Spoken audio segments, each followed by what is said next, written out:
আল্লাহর পয়গম্বর ইউসুফ আলাইহিস সালাম তিনি যখন রাষ্ট্রের প্রেসিডেন্ট হইলেন, একদিন রাস্তা দিয়ে চলে যেতেছেন,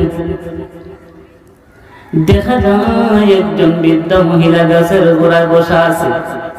আল্লাহর পয়গম্বর ইউসুফ আলাইহিস সালাম ওই বৃদ্ধা মহিলাকে ডাক দিয়ে বলেন, ওরে বৃদ্ধা মহিলা, তোমাকে তুমি চিনি লাগে,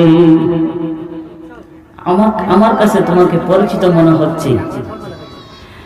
এই বৃদ্ধা মহিলা এবার ডাক দিয়ে বলে, ওরে ইউসুফ, এবার তো তুমি আমাকে চিনবে না, কারণ তোমাকে তো আমি মিশরের বাজার থেকে 1 কেজি 2 কেজি না, একদিকে তুমি আর একদিকে টাকা পয়সা স্বর্ণ মুদ্রা দিয়ে ওজন করে তোমাকে নিয়েছি। আমি হলাম সেই জুলাইখা। আল্লাহর পয়গম্বর ইউসুফ আলাইহিস সালাম ডাক দিয়ে বলি, ওরে জুলাইখা, তুমি কি আমার কাছে আজকে যা চাইবা আমি আজকে তোমাকে তাই দিব। ইউসুফ আলাইহিস সালামের কথা শুনি জুলাইখা বলল যে, আপনার এই কথা আমার বিশ্বাস হয় না।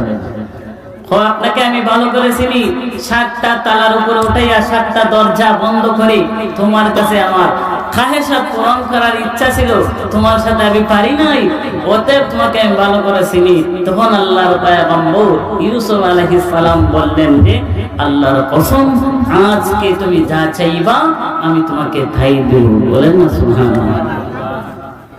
আল্লাহর পয়গম্বর ইউসুফ আলাইহিস সালাম বলেন, হে জুলাইখা, আজকে তুমি যা চাইবা আমি তা দিব।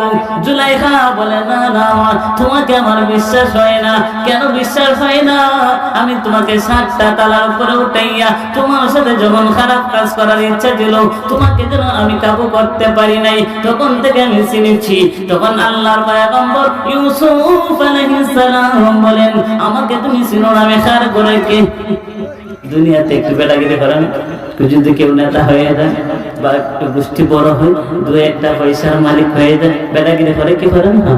আল্লাহর পয়গম্বর বুকের ফাটা শক্ত না নেই, কারণ নবীরা যা বলেন কোথায় থেকে বলেন, মুহাম্মদ হারগিজ না গুফতা তা না গুফতা, জিবরাইল হারগিজ না গুফতা তা না গুফতা, রব্বুন জলিল। কারণ নবীরা একমাত্র আল্লাহর পক্ষ থেকে জিবরাইল এসে যখন বলে যাবেন তখন বলবেন। তখন ইউসুফ আলাইহিস সালাম বললেন, আমাকে তুমি চিনো না? এরকম বহুত চিনছি, কি দেখো।